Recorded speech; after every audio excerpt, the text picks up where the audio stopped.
Welcome to Mentoring Moments. Mentoring Moments is a sub-series of the E-Commerce Edge podcast.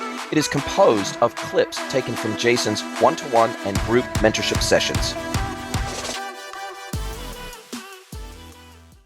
Hello, everybody, and welcome to another episode of the podcast. It is my pleasure to welcome guest mentor Jason Somerville from GW Partners to the podcast. Welcome, Jace. Thanks, man. Good to be here, Jason. Yeah, look, you got a great name, so it's a good start, right? It's a double Jason episode. So you're going to get a double dose of Jason here. That's right. I think I've only ever had one other double Jason episode, and that was with Jason from Bloomreach. And so, yeah, I always love the double Jason episodes. They turn out well. Absolutely. Yeah. Look, Jace, it's super cool to have you on and get you on as a guest mentor today. You are the founder of GW Partners, and you, as I understand it, and obviously I'll let you tell your intro and speak your piece, but you're effectively a business consultant specializing in retail, specializing in e-com, helping businesses effectively grow their enterprise value, be more successful, helping them find opportunities and helping them execute on them. That feels like a pretty broad-ranging set of skills that you have to bring to the table. Absolutely. Yeah, it is a broad range. And I collected those skills over many years. So it took me a little bit to figure out all aspects of a business, and without getting into the full history. I think it takes some time. It takes a lot of experience to get to the point where you can speak just as intelligently about finance as you can about supply chain or marketing. And I think that it's not the easiest thing in the world, but I think we do it pretty well. And what's crazy is this is not your first rodeo by any stretch of the imagination. Founding partner of South Cole, co-founder and managing partner Global Wired, co-founder and managing partner Providian, founder and chief investment officer, Family Office Investments. And the one that probably sticks out to me the most in relation to what I do in relation to the podcast and our audience is South Cole, and basically building an e-commerce accelerator that brings strategic resources and capital, which I'd love to delve a little bit more into that sort of two-pronged approach, so that you can help founders ultimately get to a successful exit. And so what I guess drew you, because it is a broad range of experience, it's a broad range of opportunities to help and consult to businesses, but what draw you, it feels almost like e-commerce was moth to the flame kind of stuff, but why e-com? Yeah, that's a good question. So I'll try to give you like the short version of how I ended up there. So very quickly, I was a finance guy. I was an investment banker right out of school. So I worked at Bank of America on the investment banking team, basically working with Fortune 500, companies. That's what you do when you work at Bank of America. It's all very large businesses and very large transactions, equity, debt, derivatives, all the above. And then I found my way to a hedge fund in Miami. That's where kind of my career has gotten increasingly entrepreneurial as it's gone on. So I started out in the big corporate kind of investment bank, moved to a private hedge fund, $30 billion hedge fund, and then leave there and basically become an entrepreneur myself. I started and bought a few different businesses, grew them, exited them. And it was during that process that I came to be aware that I felt like there was a lack of really high quality service to smaller companies, especially in the world of, we'll call it strategic growth planning and mergers and acquisitions. So that's where I started to turn my attention to that world, just we'll call it in general. And at that point, it was more of just smaller companies, let's say under $50 million of revenue, a lot of them under $15 million of revenue. And what I really wanted to do is I wanted to help founders hopefully get access to information and skills and ultimately resources that a lot of times they couldn't because they were just too small for anybody to care, to put it bluntly. That happens a lot with small business owners. It's honestly part of the reason why they all have to be so scrappy and why they have to learn how to do things in alternative ways, where if you're at a big company and you want to figure something out, you just pick up the phone and you pay McKinsey or Deloitte or Accenture a bunch of money to go figure it out for you and you're good. Or you hire a Harvard MBA team and they figure it out for you. So I wanted to try to help founders as much as possible. And then this was about 7 years ago. And at the time, that's 2010, obviously e-commerce was obviously at that point even a big thing, but still not even as big as it is today, growing. And I really just loved this idea that e-commerce, online purchasing was a bit of a newer frontier. And that's what drew me in was, okay, it feels like it's this fledgling thing that's got a long way to run. And I would love to maybe start to sink my teeth into that world. And so that's ultimately what drew me there. In a summary, that's what got me there 6 years ago. Amazing journey. And I'm guessing that there's never been a time quite like the last few years for brands to actually need your help. There's a lot of young-ish founders, certainly younger than you and I, that came into this latest recessionary period really with blinders on, in the sense that they'd never really experienced a recession before. They didn't necessarily acutely experience 2008. I've lived in 3 countries now. I've seen recessions happen in 2 of those countries now. I've seen them happen in the United States. Obviously, I didn't go through the Great Depression, but man, I was there right in the thick of it during the dot-com boom and bust. And then there was several recessions since, and then the GFC of 2008. And then I was in New Zealand during that time, and I've seen, pretty deep troughs on both sides of the Pacific during my time in this space. And I think a lot of younger founders, because they don't necessarily have that scar tissue of having gone through those really difficult times, and having developed a little bit of a playbook to not only survive but thrive during those things. I've seen a lot of founders flounder during the last couple of years, and almost be a little bit of a deer in the headlights, because they just don't know what that feels like emotionally to have to deal with that. And so I like to say it's easy during the good times, and it was really basically a boom from 2008 to 2021. That's an extended period of growth where basically, if you couldn't make money as a business person during that time, you're probably not cut out for business. You probably should go work for a bank or something like that. You should probably go work for somebody else that Mm-hmm. can be successful. And I think that there was a lot of peacetime generals built up during that time. And I believe that wartime generals are like gold dust in a business. And because you and I have a bit more scar tissue, we've got a bit more gray hair, we've been through some ups and we've been through some downs, that gives us a pretty unique vantage point to help businesses when times get tough, right? And that was the same for you. Absolutely. I try to draw, having gone through, when call it the first dot-com bubble came to an end, was obviously very much in the thick of it for '08. And then obviously now, over these last few years, have been involved in e-commerce, which saw, I would say, one of the craziest swings you're going to see when you have a pandemic and e-com goes crazy, and then all of a sudden we can go back outside again and things revert to the mean. So yes, I think that's where, again, I try to be helpful. I think I totally agree. I think that's where some of that experience comes in quite handy when you're working through an environment that's either a little more contractual in terms of, or contractive, like in a recessionary environment, or even just a flat environment where things are just pacing along, but there's not a whole lot of growth tailwind.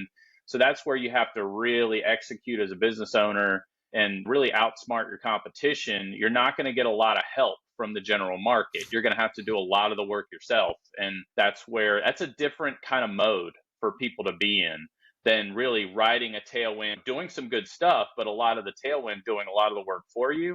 It's a very different world to operate in. It is, and I think some of the things I'm seeing, and I'd love your thoughts on this. Some of the things I saw when the market started to really slow down in earnest in latter 2021, I saw a lot of brands really struggling to figure out what levers they could even pull. They thought they were efficient. They thought they were lean. They thought that they had good supply chains. They thought that they, had human resources dialed in versus demand. They thought that they had an amazing point of difference versus all their major competitors. They thought they had their business nailed. They thought they had a rock solid operational core. But when one of the things I saw that took the hit first when the pandemic hit and businesses started to panic, and I was running an agency at that time, and so like we had virtually every single project. In fact, I think it was every single project put on hold that was active at the time the pandemic first hit in earnest.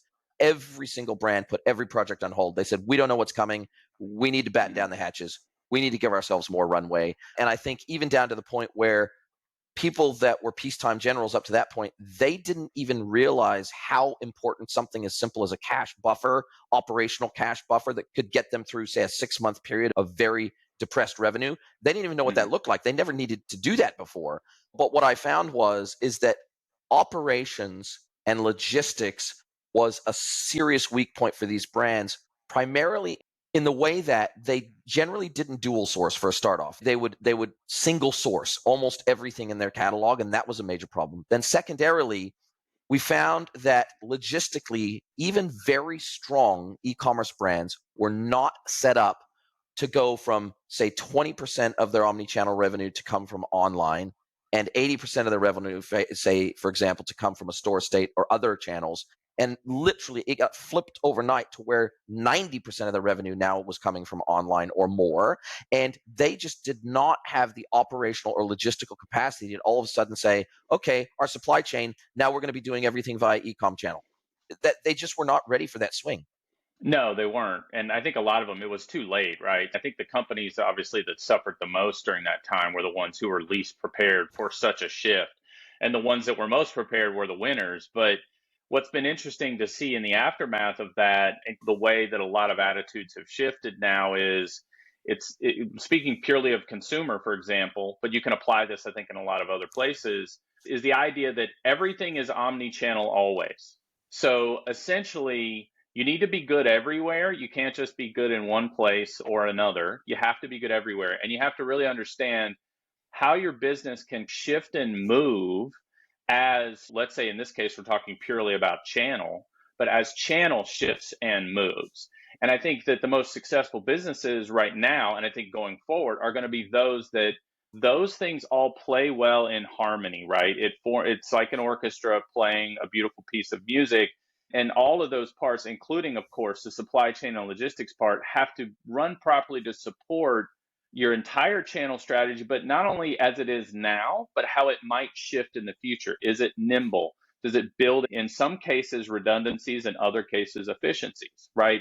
In a world where things are moving so quickly, and it's just this weird cliche thing people throw around. Stuff moves fast now. Okay, cool. But what does that really mean? What it really means is your business may look very different in a short period of time than you ever thought possible. And that's just the deal moving forward. In this case, again, we're focused in on a channel and like what the follow on knock on effects are, and with supply chain and everything else. But that's become, I'd say, one of the big post-pandemic mindset shifts for a lot of business owners, which is obviously a good thing and is necessary. And I think one of the other areas that I saw when we talk about the tech stack that your average D2C, B2C business runs, not so much in B2B because that's a whole different kettle of fish, but primarily in B2C and D2C, there's a pretty well-defined design pattern for different stages of growth in these businesses now in terms of the tech stack that they will run. They might start out as a startup and they might run Shopify and Klaviyo and then Xero in the back office, and it's that simple. Then as they grow and mature, they might need to graduate into an ERP or an ERP-like system. Then they need to maybe tack on, especially if they got their own warehouse, then they might need to tack on an OMS, a proper OMS/WMS platform. So there's these kind of design patterns as these brands grow from nothing to scale. And that's what both of us helps a lot of these businesses achieve. But one of the things that I saw is these brands had built, in many cases, very rigid tech stacks. And by rigid, they have almost technical debt built in from day one. And what that means is that if they need to make pretty significant changes to their operational structure, to their org design, to all these different things, to the channel mix, to everything, they oftentimes, the tech was actually holding them back because it wasn't built with scale in mind from day one. And it wasn't built for omni-channel, or it was not built to be easy to adopt new channels quickly and efficiently and without a high cost. And that really caused problems. And I'll give you one specific example, and I'd love your thoughts as a follow-on to this. So brands that at the start of the pandemic that had owned and operated warehouses, so they did them themselves. And maybe they've got one local warehouse. They ship from there. They ship nationwide with all the national carriers. Maybe they've got deals with USPS and UPS and maybe FedEx, and they call it good, right? And they've got a carrier aggregator platform that plugs into their e-commerce platform that does all the decision making for them around which carrier that goes out with. It lodges the consignment, and it's hands off from there. The guy comes and picks up all the parcels. The woman comes and picks up all the parcels, and it's kind of fire and forget, really. But then when they needed to scale that warehouse operation in particular, they couldn't because they had physical capacity limitations. Now, the brands that were already working with 3PL when that happened, it was usually not a problem because most 3PLs can flex and scale very rapidly. They have the concept of scale built in. They're catering to a lot of customers, not just one customer. So they can, and usually they got more than one warehouse, so they can distribute things out quicker and place them regionally. So the brands that were working with the 3PL already, it was much, much easier for them to flex and scale than the brands that were operating owned warehouses, just as one example. And so I'd love your thoughts on the kind of future planning and the kind of future flexibility these brands need to build, at least into their thinking from day one. Yeah, no, that's a good example, and I'll take that, and I'll do you one more, which I think is a good representation of what you're asking. So we have a client right now. At the moment, they're purely a direct to consumer brand, very successful, growing very quickly. So they were with a 3PL. Actually, I'll say this: they launched like in pandemic. So but they started with a 3PL that's known for scale and flexibility. However, what they found as their business was scaling, and a couple things started to happen. One is they expanded their direct to consumer channel, number one. So now they're on Amazon Marketplace. And then now they're moving into large retail, right? So this particular 3PL, while being very good at scaling pure D2C cookie cutter type brands, became very bad at being the right partner for this brand that is now developing beyond that, which is very narrow focused widget, only on a Shopify store, nothing real crazy. And so what did they have to do? They needed to find a different partner. And when they were looking at that for that new partner, what are they looking for? They're like, okay, how is our business likely to develop in the next 2, 3, 4 years? We need a partner that can handle this for at least 2, 3, 4 years with all of that development in mind. What does that mean? It means our Shopify store is getting bigger, but so are our SKUs. Oh, by the way, we want our unboxing experience to actually level up. So now we're dealing with packaging, right? We're dealing with that. Oh, by the way, we need you to also be able to fulfill into large retail and not screw that up. Okay, cool. And oh, by the way, you also have to not screw up the Amazon shipments. So now that becomes, it's really important. Of course, price always matters. It's always a thing. But what matters even more is, can you be that partner as our business grows into what it's becoming, which very omni-channel, very diversified, et cetera. And in that, it's multi-business model as well. So it's not just channels, but it's multi-business model. If you go from pure D2C or B2C to also establishing strategic wholesale channels, as you say, you're now moving from purely moving 1 or 2 packets per customer door to now we need to shift cartons, pallets, and containers into strategic retail or strategic wholesale, whatever that looks like for you as a brand. That's a very different proposition for something like a 3PL, where they might only be structured to be able to ship single items or maybe up to carton sized to an end consumer, and they have no capacity to even inboard or onboard containers. They don't have the ability to receive containers. Maybe they only have the ability to receive pallets, for example, and especially if that 3PL is early on in their own growth journey. And so I think what you rightly point out is there's really a mapping exercise that needs to be done. Okay, what does our growth map look like on current trajectories, or even if we get a solid bump at some point and we look to expand our business models and our channel mix, etc., maybe our partners of today will not be able to be our partners of tomorrow. But what I usually try to help these brands understand is, okay, if you've got an ERP today that is inflexible around location management, inventory management, it doesn't really have the concept of multi-location inventory. It doesn't really have the concept of being able to manage an owned warehouse plus third-party warehousing and distribution. If it's not easy to integrate with for these third-party partners, you really have massive constraints on your growth. If you have legacy systems that are rigid and inflexible, then that means even down to the partner level that you will need to work with as you grow, you simply will not be able to do that quickly or easily or cheaply because your systems were not built with growth and scale in mind and flexibility in mind.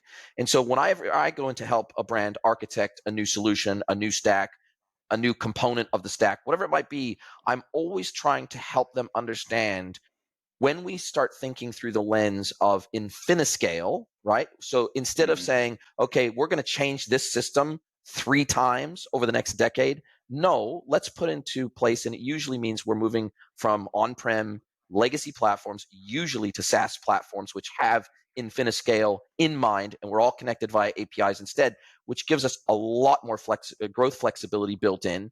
A lot of times these brands don't even understand the concept of infiniscale, and they have almost they have a fixed mindset around where their business is going to be in 5 years, maybe just with a little bit of upgrowth, maybe 5% a year, 10% a year. But oftentimes that's not the case. They need to be able to flex up and down really rapidly without it costing an arm and a leg, and they've never really thought that far ahead. Yeah, and I think, to bring it all the way back to your original point, which was, kind of the wartime, peacetime, generals. And if you haven't operated in at least an up and a down cycle, you haven't at least seen one of each, right? I think that it's difficult to appreciate what some of those things ultimately mean in the long run. And then, of course, you obviously sprinkle in whatever the most current variables, which are always changing. Again, there's so many things that exist today. We're talking about systems that just simply didn't exist 10 years ago, regardless of the fact that we were in a peacetime versus a wartime. So there's those things too. But I think appreciating those types of things and having that mindset is one of the things we obviously, with the scar tissue, try to be very helpful with, right? Because the other thing, and most of what we do ultimately culminates in some sort of big strategic transaction, a sale, a big strategic growth partnership, whatever. And what we try to also help our founders understand, if they don't already fully know it, is this is also the way that counterparty on the other side of the table is going to be looking at things, right? When they look at your business and they say, okay, tell me about your tech stack. And you tell them, and the guy on the other side of the table who has the scar tissue goes, that's going to be a problem after about 20% more growth, don't you think? Or what happens if you guys stop being just US and you go and you're going to expand to Europe? What happens then?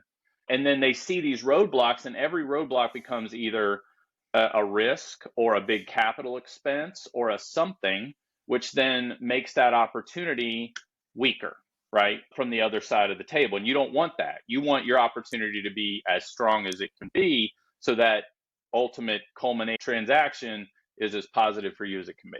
Yeah, and that's what I think a lot of brands also don't understand, is especially if they're small and success almost comes.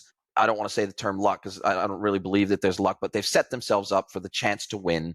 They ultimately end up winning to a greater or lesser degree. And so then almost that winning almost becomes a surprise to them. And therefore, because they weren't expecting to win necessarily with high confidence, then they weren't planning to win. And so therefore, all of a sudden now, what you said about that person doing the deal on the other side of the table, I think for them, they're almost going, well, if this business didn't plan for increases and decreases in business effectively, we're going to have to decrease the valuation, because what we're going to have to do is we're going to have to come in and help them plan for growth. We're going to have to help them build for growth. So even if it's a strategic M&A or it's a strategic acquisition, or PE comes into the equation, they're thinking to themselves, what if we want to double the enterprise value of this business in the next 2 years, say, for example, we can bring the capital to make that happen. We can bring the go-to-market nous to make that happen. We can maybe open up new channels and opportunities for them,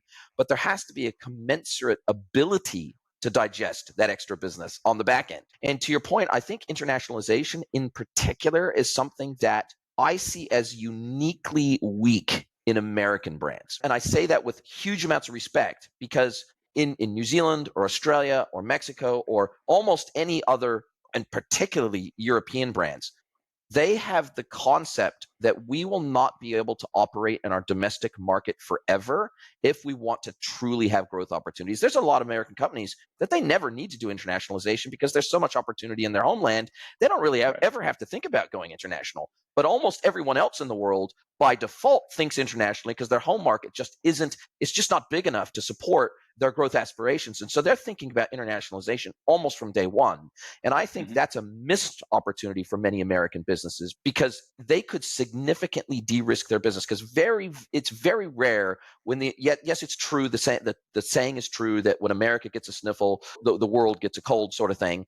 But a lot of American companies could massively de-risk their business by having at least some presence internationally in major markets, because very rarely does every single market all around the world crash or rise at exactly the same time and at exactly the same pace. So just by having a couple of strategic international plays, even if it's just marketplace plays internationally, and that's all they do, they don't necessarily fully localize their D2C website for all locales, but they have strategic partnerships with local successful marketplaces.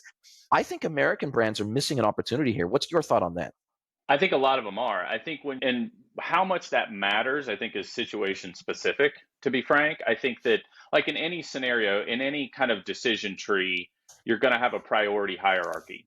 I would argue there's very few situations where if we're looking to help a company that we're not looking at international expansion if it's not already there, or more of it if it's there a little bit. The question is, where does it fall in the priority hierarchy? A lot of that is driven by, of course, opportunity and what the ease of access of the opportunity ultimately is. And as you well know, different products, different brands, the opportunity is different, right? It's not the same from one to the next. However, one thing I will say is that in a world now that is increasingly borderless, communication is increasingly borderless, I think the opportunity to actually get your message to consumers in other markets, while of course understanding that cultures and styles are different. You can't just take your American approach and export it all everywhere. That to me makes that opportunity more accessible and bigger in general, let's say generally speaking. And so if you're not thinking about it, you're probably that's a missed opportunity before you even have done anything. Simply thinking about it and looking at it is something you need to do, I'd say, no matter what. And then the question is, and we always run into these scenarios where, all right, do we blaze trail? Do we at least set the roadmap up? Or do we actually go out and start executing? Or do we leave it for the next, we'll call it the next owner? Is that something that we leave on the table? Say, hey, at the very least, what we say, you want to go and lay the groundwork, whether that's legal structures or infrastructure or whatever, to say, all right, you may not want to pull the trigger on taking your products to Europe, let's say, or UK, wherever. But you want to be able to explain how it would be done and what the opportunity is for your brand there. If you have to at least be able to do that. And that's where I think from a mindset standpoint, we strongly encourage founders who don't do that to do that. And again, give it its appropriate place in the hierarchy of priorities, but it's always on the list. And I like what the military does in terms of wargaming certain scenarios. Like they play it out, right? They say, okay, what if all of a sudden what would happen if China, attacked Taiwan and looked basically to occupy Taiwan? What would happen if X did Y? What would happen if this happened? What would happen if an economy melted down over here? What would happen if there was some sort of civil war over here? And they play that out. They say, what would our response and what would be required of us if these scenarios played out? And I like to take a similar approach with brands and say, look, what if your revenue doubled tomorrow? What would you be able to handle that as a business? Or what if your number of shipments doubled tomorrow? Would your systems and your processes and your people and your partnerships be able to scale that way? What happens if revenue drops 20% tomorrow for some reason? What happens if we play out all these different scenarios? What happens? What if we decided to take on an international channel through a marketplace? What would that look? How quickly could we do that as a business? And what would it cost us? And what would it look like? And let's war game that out. And I think war gaming out specific scenarios that seem outlandish. I think the more outlandish the scenario, the better you stress test kind of your internal structures, your internal tech, You don't want to be totally insane, but you want to think of some extreme scenarios that could absolutely happen, could absolutely play out. And especially if there's an outside investor involved, they want to see that you're planning for flexibility in your business and that you can truly be, because many brands say they're omni-channel and that they're omni-channel ready. And then I go in and I start asking them specific questions around specific scenarios and specific things that are happening in the business and trajectories and what some of their competitors might be doing that might force their hand in certain ways. And all of a sudden, I find that the better the questions you ask, the better it starts to help them illuminate their thinking and illuminate opportunities for them. So I find that asking better questions usually gets better answers. Absolutely. Yeah, and I think there are 2 points there that I'll key in on. I think one is, I think you're totally right. I think going through wargaming and that type of planning is really important. It's hard for founders to do it. I think that it's hard to build that discipline in to do those things. But we obviously, we're always telling our clients, look, you plan for success, right? Of course, and have contingency plans in case it doesn't work out. But planning for success is saying, all right, on the one hand, we have all of these initiatives that we're launching, right, to try to drive business, whatever, however much. Let's plan that it actually works, right? Let's plan that all these things that we think are great ideas, that they work, that they do what they're supposed to. So if they do, what does that look like? And how does that affect what we're doing in the company? How does that affect timing? How does it affect really everything? I think the other, in addition to the, hey, plan for success and expect to be successful, is one of the things that's missing. And from the founder world, again, we're primarily talking about businesses, say under 100 million of revenue, 50 million revenue, is there's a real lack of, no one's got a board. Like almost no one has an advisory board, an actual board. And you mentioned South Call earlier, and one of the things that happens pretty quickly when we start working with a client through South Call is, and we do this at GW Partners too, is that we establish quarterly board meetings. And a lot of these founders who are now essentially playing the role of CEO in the board meeting have to now think through. And if you've ever been through a proper quarterly board meeting, a lot of the kind of stuff you and I are talking about here gets discussed in those board meetings. And so just forcing that discipline, and a lot of it, to be frank, is they've just never done it before. They never had to do it before. But what we find is the exercise becomes so valuable to them. They're like, okay, look, this was a little like going to the dentist, but I'm glad I did. So true. Oh God, board meetings, man. It's so true. And they may never have created a board pack before in their life. They Right. may have they may not even know what a template of that looks like. They may not know what the structure of a board meeting looks like. They may not understand what the general process of a board meeting looks like. They may not understand the types of things that a theoretical investor or M&A partner might ask. They don't really understand structured corporate governance in that way because they're used to being the kingpin in the business that kind of every major decision just goes through them. Like that, it's just that they do it largely by the seat of their pants, their guts, their entrepreneurship, their mental and emotional entrepreneurship genes kick in, and they try to make the best informed decision in the moment that they can that still keeps their business agile. And unfortunately, I think a lot of founders, when they start to reach scale, they view governance as purely a handbrake on their growth. What they don't see is the flip side of that. So yes, governance can bring certain constraints into the business, maybe where it never existed before. But on the flip side, you now, in theory, have a pool of advisors that have seen much more and many different things than what you have. And so oftentimes board advisors, they're entrepreneurs themselves, so they've worked in bigger businesses themselves. And so therefore, they understand the founder's journey. They understand the entrepreneur's journey. So they're going to already have inbuilt empathy for where you're at in your founder's journey. And so the best boards are not micromanaging boards. They don't want to be that. No, They want no. to create an environment where the entrepreneur has a sandbox that allows them maximum flexibility without the potential to completely destroy the business in the process. Yeah, and I think what we see a lot of too, and I'm sure you've seen this, is there's certain methods and processes that work great to a point. But then if you want to get to that next level or 2 levels or 3 levels, you have to now start to bring in some things. More structure is usually part of it. More people, more voices is usually part of it. And hey, again, picking somewhat random numbers, but it's interesting how often we've seen, like from a revenue standpoint, where these walls tend to get hit. You see it at 1 million, you see it at 5 million, you see it at 10 million, and then you see it usually about 25, 30 million. And then you see it again in kind of 75, 100 million. And Yep. usually to get up to that next layer, there's some things that have to fundamentally shift around how you run your business. We see it all the time. And look, great. Congratulations. What you did worked great to get you to $10 million of annual revenue. Now you want to get to 25. Here's the secret though.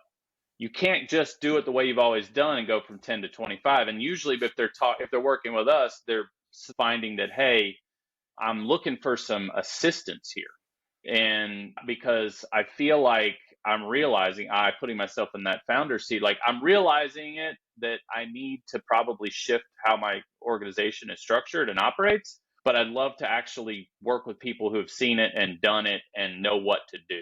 Right. And that's again where like a diverse board, if nothing else, like if anyone's listening, like if they take nothing else away from this podcast, there's two pieces of advice I would give. One, have a board, have it be diverse, right? And have just a wide breadth of backgrounds, experiences, ages, races, genders, all of it, right? Diverse board. And number two, if you want to sell your company at some point, if that's in your plans, always know or believe the 20 most likely candidates to buy your company. Wow, Like that's at such good any point, advice. you should have a list. And if you don't know how to get a list, you need to work with people like us. If you know how to get a list, make contact with those people. Say, hey, just establish a relationship. You're not for sale. You're just saying, hey, I want to, and you build that rapport. There's those two things alone, founders, and they almost never do. They almost never have a board and they almost never have a clue who would want to buy their company. And I think those bigger companies that are potentially that would potentially view you as an acquisition target, in my experience, most of the time those two leaders are more than willing to have a discussion. So if you reached out to the CEO of the company that would potentially acquire you, and you're very frank with them and you're very transparent, you say, look, you're almost where we hope to be someday. Like we don't consider ourselves a competitor of yours because you're like maybe 10 times our size or 5 times our size or whatever. So we don't necessarily see ourselves as direct competitors with you, but we have aspirations of being somewhere around where you are today. And look, I think every company needs to have those aspirations. And I think it's perfectly reasonable to say, look, if 5 years down the track or 10 years down the track, we were to set ourselves up to be an acquisition target by someone like you, what would you be looking to see in a company like us that would make you view us as an attractive acquisition target? What would we need to do internally to set ourselves on a path for positive M&A activity with a business like yours? And I find that senior founders are, especially in conferences and breakout sessions and in private moments, they're very willing to share because they don't feel threatened by you yet. Like you're not big enough to be a threat to them. So they're very like if it was a direct competitor that was already at the level they're at, they're not gonna reveal their secret sauce. They're not gonna have an open kimono. But to a smaller business that they don't perceive as a competitor in any way, shape, or form, they're pretty willing to have some pretty frank conversations. I've seen it happen on more than one occasion. And I think this is something that younger founders are really afraid. They think they're revealing their secret sauce to a bigger player if they have these kind of conversations. And I think that's just totally, utterly ridiculous. So I think this, and even when I go to conferences and I'm sitting around roundtables, I find that the peer-to-peer, merchant-to-merchant discussions are literally the best part of any good conference because peers will always open up to each other more than they will to a vendor, service provider, partner, whatever. They'll be maybe partly open kimono with partners, etc., but they don't want to be sold to. And as a result of that, they will be much more open with their peers and say, hey, this is what we're doing. We're running into this problem. Have you guys seen this? How have you dealt with this? So they're much more open. And I think that brands need to avail themselves of every single opportunity for positive input to help grow their brand. Yeah, and to be frank, there's really no downside, right? What's the worst that can happen? They just ignore your reach out, like okay, who cares, right? Yeah. You're like, if you're like, hey, listen, I'd love to chat with you sometime. I own this brand and I just admire what you guys have done. I'd love to just chat and establish a connection. And like you said, I think people a lot of times don't understand how willing people are to have those discussions, but you just don't see people putting themselves out there like that very often. There's really, like I said, there's just no downside to it, really. I mean, very little potential. And to your point of establishing a strong, diverse board, oftentimes those conversations can potentially lead to that person either becoming or recommending a board advisor to you. They can say, but I Yes. think there's this issue with founders where it's very difficult for them to admit what they don't know. It's very difficult. Like you don't want to be perceived. You have this fear, this irrational fear, especially when you're a young founder. And I know I went through this because I used to be a young founder many years ago. I didn't want to be perceived as someone who didn't have the answers. I didn't want to be perceived as a weak link in the chain. I didn't want to be perceived as someone who couldn't figure it out on my own. I was, the perception thing was like a big deal for me when I was a young founder. And Hmm. it's okay not to know everything. In fact, it creates trust. It creates a scenario where your teams don't feel like they have to say they know everything, or they don't have to pretend like they know everything, that they can ask questions, that they can be mentored, that they can be coached, that if the CEO or the founder is not willing to admit they don't know everything and be specific about what they don't know and where their weaknesses are, then that doesn't provide an environment where the team feels safe to admit that to themselves and to you. So I feel like there's some psychological components here that need to be addressed in strategic consulting, like what you provide. And I feel like Hmm. maybe the mindset piece and maybe the heart set piece is even more important than the nuts and bolts operational pieces. Yeah, I would say it's at least as important, if not more. And I think that we spend probably just as much time with our founders in conversations that are very much psychological in nature, right? They tend to have there's a business context, right? Even though there are plenty that are more just personal conversations, but it's really and we find that the founders, honestly, that are most willing to say, I know what my shortcomings are, I know what I do well, and I know what I don't do well. That's a really strong skill, because the things you don't do well, you're going to find other people or places to get those things done. You're not going to do them yourself, which is only going to make your business better, because you want whoever's handling a given function or task to be the most appropriate, best person for that function or task, right? And entrepreneurs that aren't willing to admit what they don't know or what their weaknesses are, so they struggle with that. And that's where you see that hubris or just that pride making their business weaker. Obviously, not to stereotype, but men tend to have a harder time with it than women. And but in general, though, it's a pretty common thing where you find that there's just that. Sometimes it's you can't even help it, right? Because if you have the DNA of an entrepreneur, you also have the DNA usually of self-belief, confidence. I'm going to figure this out. And that's great. And that's all the good stuff that got you to where you are. But again, the point of, for example, I hate to keep harping on it, having a board is these are people who have knowledge, and their incentive is nothing but to help you, right? They're not here, they're not there to give you any kind of BS. So having those voices in the room, and a lot of times with founders where if they don't want to look vulnerable, or they don't want to look weaker to their employees, for example, which I know can be tough because you want to be a leader, a strong leader. You also, though, again, don't want to look like someone who can't admit when they're wrong. But it gives them a little bit of that protection too. Like, they can have a closed door conversation with a group of board advisors or board members, and they can say, okay, look, hey, I got to be honest, guys, I'm not feeling so good about a couple things here. What do you guys think? And having that conversation with a subordinate can maybe be harder. So that's another reason to have those things. And I think that's also why you see a lot of founders, they like mastermind groups and things like that. The only problem I see with those is, I got to be honest, there's a lot of it's like a pissing contest within a lot of those groups. It's like everyone's just peacocking. No one's being real a lot of times. That's too probably absolute, but I'd say many times. And so I don't think you get out of those groups what you would get out of like a real kind of board or strategic advisory kind of relationship. Yeah, and I think that founders have an unfair perception of not only boards, but any sort of management structure that is put in place around them. I think maybe they think, look, I want to have the freedom and flexibility of a founder without too many shackles. But I Hmm. think, to your point, what a really good board does is it surrounds this person with better people that can do the things that either it's not just that they can't do, but the things that they don't like to do. So there are certain things that a founder may have a skill in, but they don't freaking enjoy it. They don't love it. They're not passionate about it. They know that they need to do it because it's part of their growth journey of their business, and it's a box they have to tick. And maybe in the beginning, especially in the beginning, they don't necessarily have the resources to hire for those roles yet or whatever, so they wear multiple hats.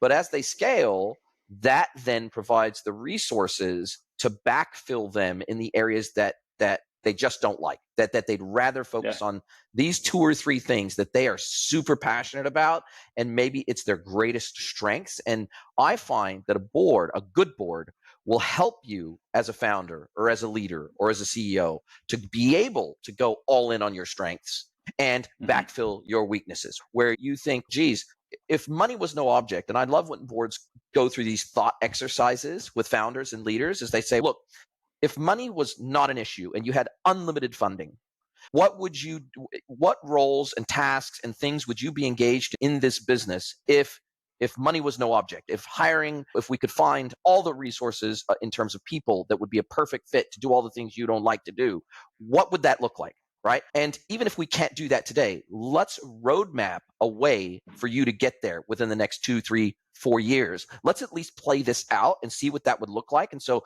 by removing the shackles mentally as a thought exercise and saying, money, no object, resources and human resources, no object, what does your role in this business look like to you?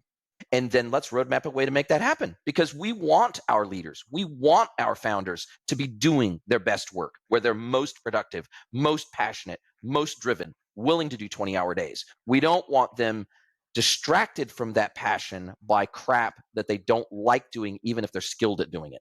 Totally. And I think that's part of the journey of scaling too, right? When you're starting in your garage or your spare bedroom, sometimes you have no other choice. But as you're scaling in your business, you've done all that. You've done that heavy lifting to get the business to a point where now these things become not only even more important, but also possible, right? It's such a key part of making the possibility become a reality, and determining, hey, this is really important that we plan this and execute on it. Because when we do, and the founder, who's the lifeblood of this company, is spending their time doing the things they do best and that they're really good at, it's only going to be a virtuous cycle, right? It's only going to make the company more and more successful, right? And you're gonna be going through, okay, cool, now we're doing the same thing except with the next layer, right? It's not just the founder anymore.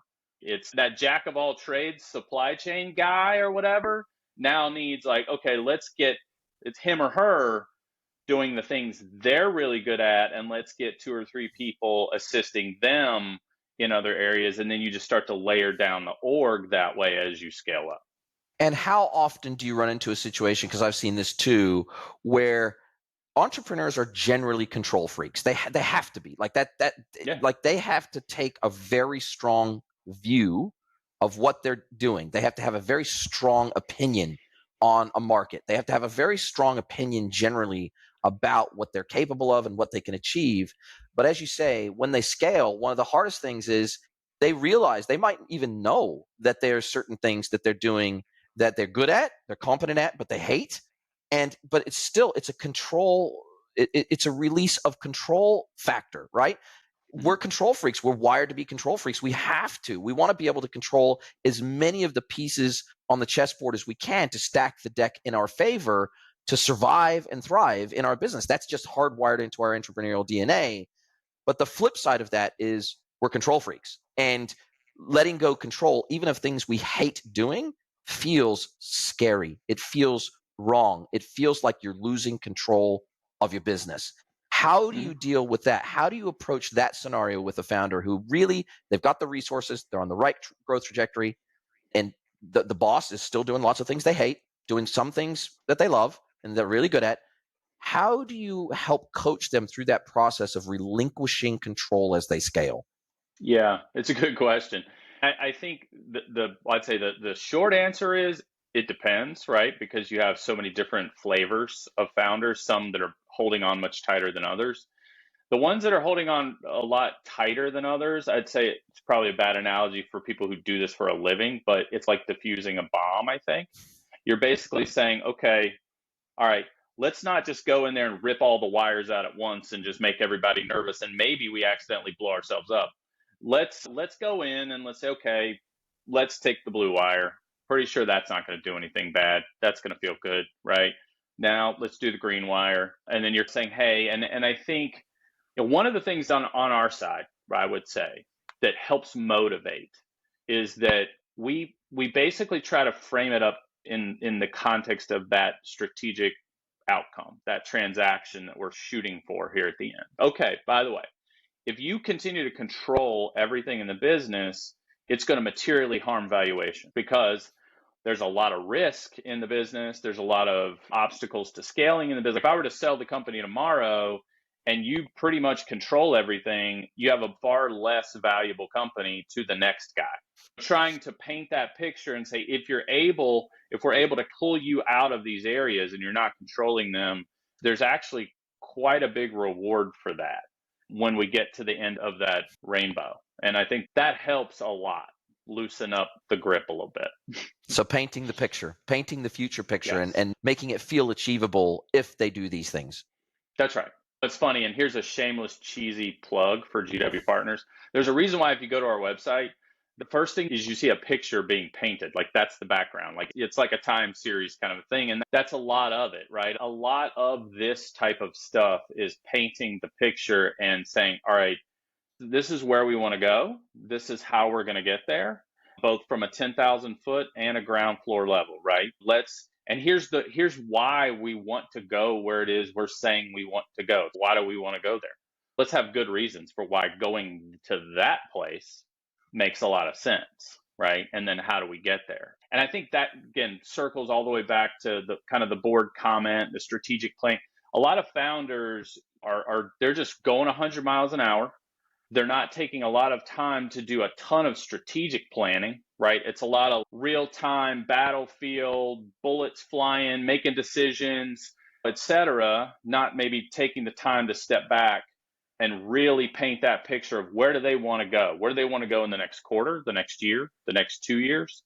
And how are we going to get there? And I think that exercise we have found is not only highly valuable to the founder, but it's almost like you're giving them some oxygen they didn't know they needed. Like the amount, like they usually are so energized by that activity, like when they're forced to go through it and they have someone there to lead them through, that it makes them even more excited about their company than they've ever been. So if I had to boil that down to almost one sentence, it would be, we're trying to create an environment where you can respond instead of react. We want you to move out of a reactive mode into a response mode. And there's certain steps we're going to have to take as a business to put you in a position to do that and be that.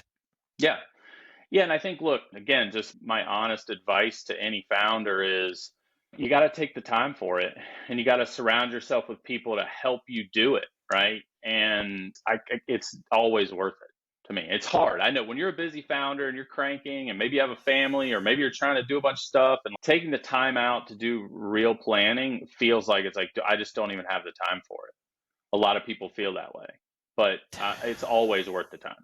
And in terms of finding beyond diversity, what are some of the things you look for when you're helping a founder or a leader establish either just a general advisory board or like a proper formal board structure? One of the things that I find, and I've been part of boards before, what I find is that oftentimes the people that are on those boards, they don't necessarily have any more experience than the founders. So they're all learning from almost the same baseline point, and therefore it's difficult for them to get out of their own way because they don't have a guide. They don't have a coach. They don't have someone that they can look up to that's been there that can help them build the structure and the process around leadership and governance that they know works. They know to tried, true, tested, experienced situations where they can build that board and create governance structures and create processes that will create a scenario where the business is much more likely to see success than not. But I oftentimes see boards that have a similar experience level and they have similar knowledge and capability. And to your diversity point, I think that includes not just, colors and race and gender, all these socioeconomic background. I think it's also business experience needs to be diverse too, meaning that Yeah. you might have some people that have 5 years of experience. You might have some people that have 10 years of experience. You might have some people that have 30 years of experience. I think, and with different scales of businesses too, I think that diversity has to take all shapes and forms as much as possible, because if you're all at the same level, then it's like the blind leading the blind, right? Yeah, I agree. I think that would be a poorly constructed board, what you just described. And I do agree. I think from a diversity standpoint, the business experience diversity is the single most important point of diversity. I think having, if I were to call it design the perfect board, right, it would include, I think, at least 2 to 3 generations, right, represented. I think it would have people who have spent most of their career in larger corporate settings and people who are entrepreneurs, both. And I would say you absolutely want people who have been part of a scaling journey similar to where you are in yours, right? So I think those to me would be almost like the three must-haves, right there. And then once you have those, the rest is helpful and important, but is just going to increase the potential viewpoints. Because that's really what you want. You want viewpoints that are different but valuable, right? They're relevant. They're different, but they're relevant. And that's where you can really benefit, right? Makes absolute sense. Now, as we come down to the close of our time together, this has been an amazing session. I've learned a ton, so I really appreciate you taking your time with me today. I've been doing this for a very long time, and there was a whole bunch in here that was educational for me. So I can only imagine that people are maybe earlier in their journey than I am will probably find this even more valuable and relevant to them. But I always like to finish off with these conversations where I turn the microphone over to my guest, let them ask me one question, any question they like, be personal or professional. So, Mm-hmm. Jason Somerville, what is your question for me today, my friend? Oh, what's my question for you? I would say if you were forced to sum up the most important lesson you've learned in your business career so far, what would that one bullet point lesson be? The most important thing you've learned about business. Empathy born out of travel is what I would say, because I think that I am the person that I am today because I have seen the world through so many lenses. Grew up a California boy, moved to New Zealand, lived there almost 30 years, worked across New Zealand and Australia heavily, now moved to Mexico, done lots of travel to other countries in between. My wife's Asian, so I've got a multicultural relationship, have friends from every color and mix of personality, every background, every socioeconomic level. I think empathy is super underrated in business, both for internal staff and for customer. I think empathy is just so underrated. And if you want to relate to your customer groups, if you want to relate to your teams, if you want to create an environment that feels safe for your team to do their best work, but you can't see the world through their eyes, then you're going to struggle. And honestly, I genuinely believe, and this is no slight against America, if I had stayed in California, in my hometown, never left, never was forced into uncomfortable experiences with people that are look totally different to me and have different backgrounds to me, I would be a worse business person today for it. And I genuinely think that the travel that I've done and the living out of a backpack for 3 months, traveling around Australia, for example, with 3 German friends, just all these little experiences that forced me out of my comfort zone into experiences that I've never had before and had to figure it out on the fly. That has built a resiliency in me and an empathy in me that I don't think I could have achieved any other way. Yeah, I like that. Yeah, and I think it's funny because I think America, we're especially guilty of, especially in business, right? We're just always go head down. It's all about ambition. Let's grow this thing. Let's kill. Let's crush. And I think actually, if we all took a little more time to know our customers, know our partners, know our staff a little better, I think ironically, you still serve that big capitalistic purpose. So you actually get the double win. I think one, you get a much better human experience throughout your life journey. Two, I think it actually probably makes you better at your job. So I like that. 100% agree. 100% agree. Jace, this is amazing. Really appreciate your time. How do you like people to get a hold of you if they want to have a deeper chat about some of the things we've discussed today? Do you like people to reach out to you on LinkedIn, go to your website? How do you like people to find you? LinkedIn's great. You can find me there. My name is sometimes misspelled. Often it's spelled like the season is the way people try to spell it, but it's actually SOM. Or website, we're actually at gw.partners. So it's not a .com, it's a .partners. And then, yeah, for your listeners, they can always email me directly, jason@gw.partners. Wow, amazing. I'll put all those links into the show notes. Super appreciate your time today, Jason. Can't wait to have another conversation soon. If you'd like to get mentored by Jason for free, head over to greenwoodconsulting.net, scroll to the bottom of the page, and click Get Mentored by Jason.